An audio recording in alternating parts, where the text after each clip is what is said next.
Tempo.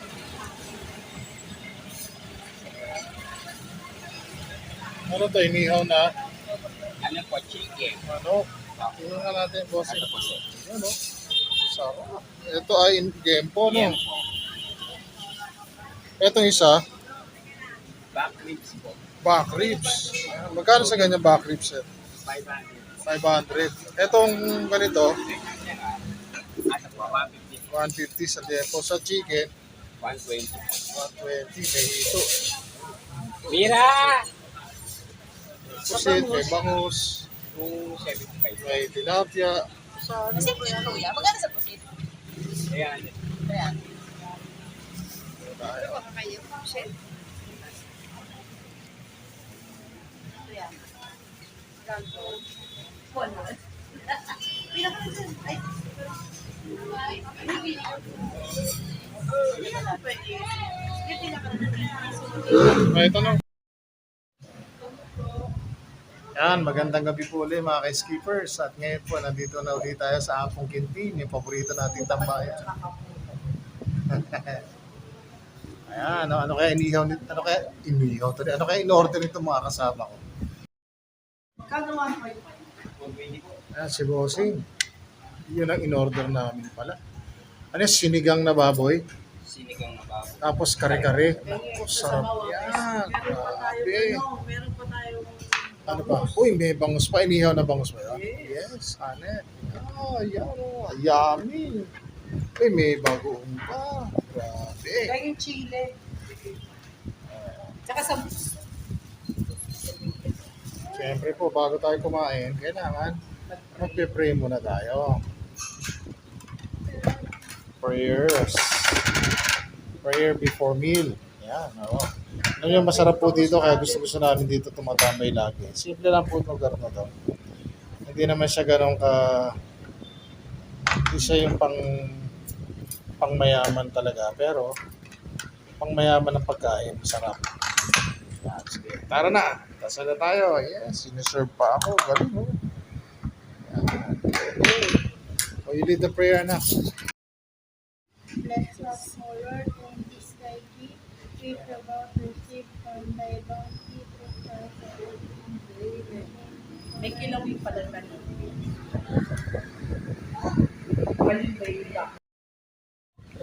Dito po, pwede kayo mag-request ng sabaw pa, bawa dito. Ngayon kung may matitira, pwede niyo take home, tapos dadagdagan pa nila ng ng sabaw. Ganon din sa sinigang. Pwede kayo mag-request pa ng extra soup. Yan. At napakasarap po niya. Promise. Kaya gusto na titikman ko nga. Pengi ako anak ha. Pengi ako anak ha. Patikim ha. Ang natin sabaw. Sinigang.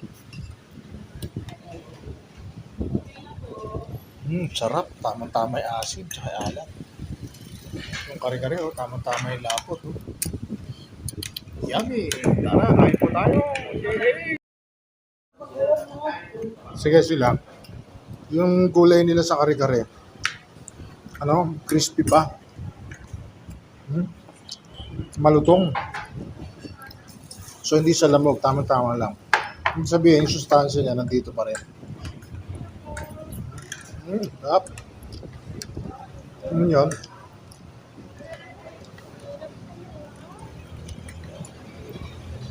Lasa nito, nakatikim ako dahil sa Century Park Sheraton. Ganito yung lasa ng kare-kare. Social ha. Ito yung lasa ha. Pang Century Park Sheraton ha. Sarap. Pengi ako. Yellow. Sige po. Saka sabaw. Dumating yung aming bangus. Ayan.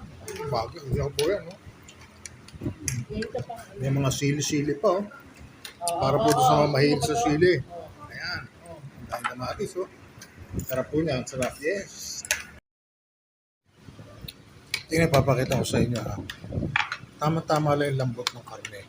Yan bilis siyang alisin sa hihiwalay sa sa buto. Yan, mga mahilig sa taba. Gusto nyo bumata. Ayan. Kaya kayo niya. Mabilis siyang hihiwalay. So, as yung timpla nga, yung tama-tama lang yung lasang-lasa yung peanut butter. Tapos tama-tama lang yung lapot. Tapos yung gulay, malutong pa. Yan, gusto ko yung gulay. Kaya kahit di kayo magbagoong, masarap. Sarap siya. Kasi ano, tama-tama na timplahan. Katulad kung hindi mahilig magbago kasi allergic ako. Yan po ang tamang tama dyan. Masarap yung kanilang kare-kare rito. Even without bagoong. Yes. Tapos yung kanilang sinigang. Ayan. Tama-tama lang yung ano, yung slice. Ayan. Yung bite size niya. Tama-tama. Tapos maraming gulay. Ayan. May okra. May sitaw. May ano ba ito? Kangkong. Ayan. Tama-tama. Dahil laman. Isang order marami. Ayan. Tapos siyempre bangus. Kaya para sa hindi, kung kayo mapapadaan dito sa Maceda Street, dito sa Manila, sa Sampaloc, katabi po ng Iglesia ni Cristo, itong Apong Quintin. Pwede nyo ipagtanong or i-waste ninyo, madali lang makita. Kamis, masarap po dito. Marami kayo pagpipili ang pagkain, ulam. Teka po, subo muna ulit ako. Bibidyo na. Ayan. Todas na. Todas na. Hindi lang namin na galaw masyado yung bangus. Hindi yan na bangus kasi pusok na kami. Na-focus na kami dito sa mga ano, sa kare-kare at saka dito sa sinigang. Oh, kita nyo, anak ko, oh, nakarami ng kanin. Oh. Grabe, sarap.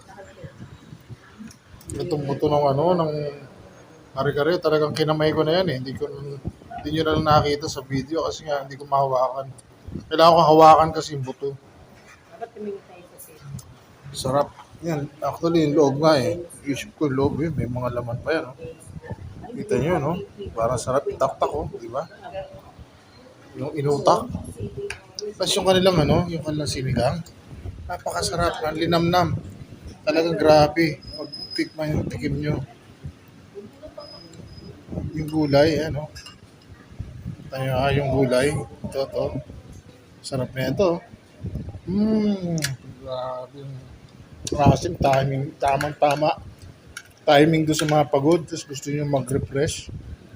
Yung sabaw. Ito masarap na ulam. Tapos may konting anghang, yes. So, soft drinks kayo, yes.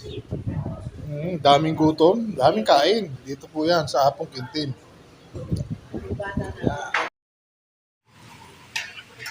Siya nga po pala, dito sa Apong Quintin, pag Monday, kung sakaling mapapataan kayo dito, ang alam ko, rest day nila yon.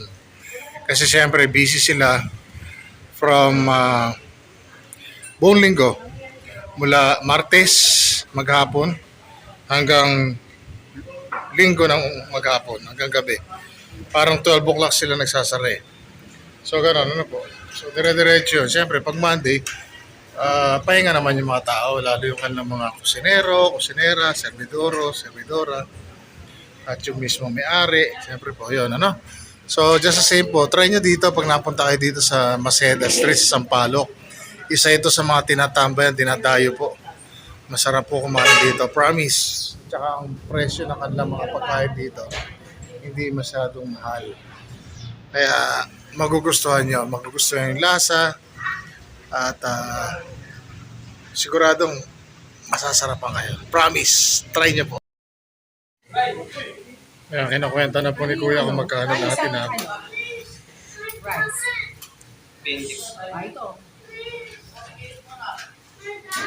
So pag magbabayad na kayo, yan, pupuntahan kayo nung in charge sa inyo, tapos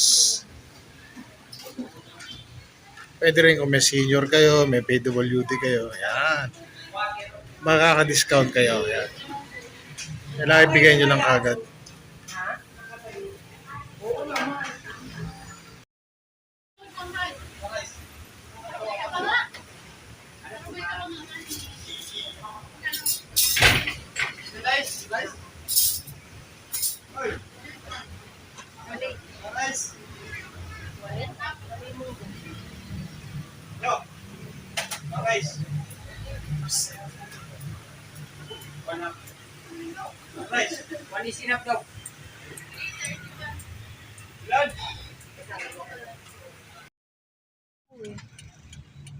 Okay, so after po na manggaling na Apong Quintin, daming gutom, daming kain sa Apong Quintin. Dito naman kami sa Mamon Look.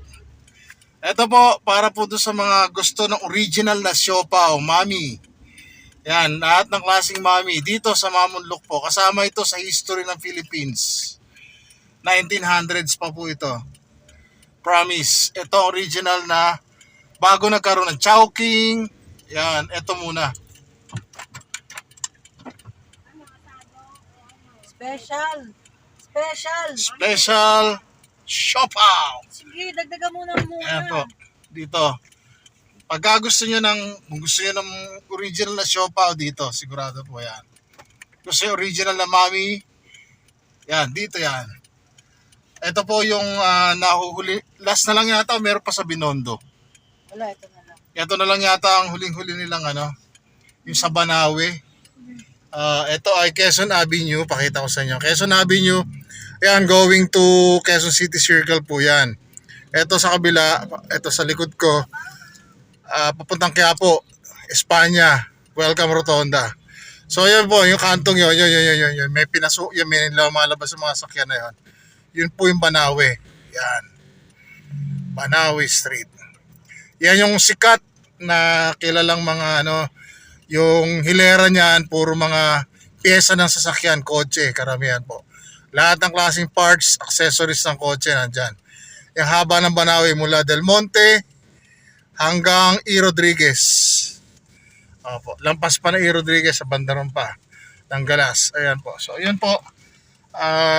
Salamat po sa inyo pag-subscribe sa Skipper TV.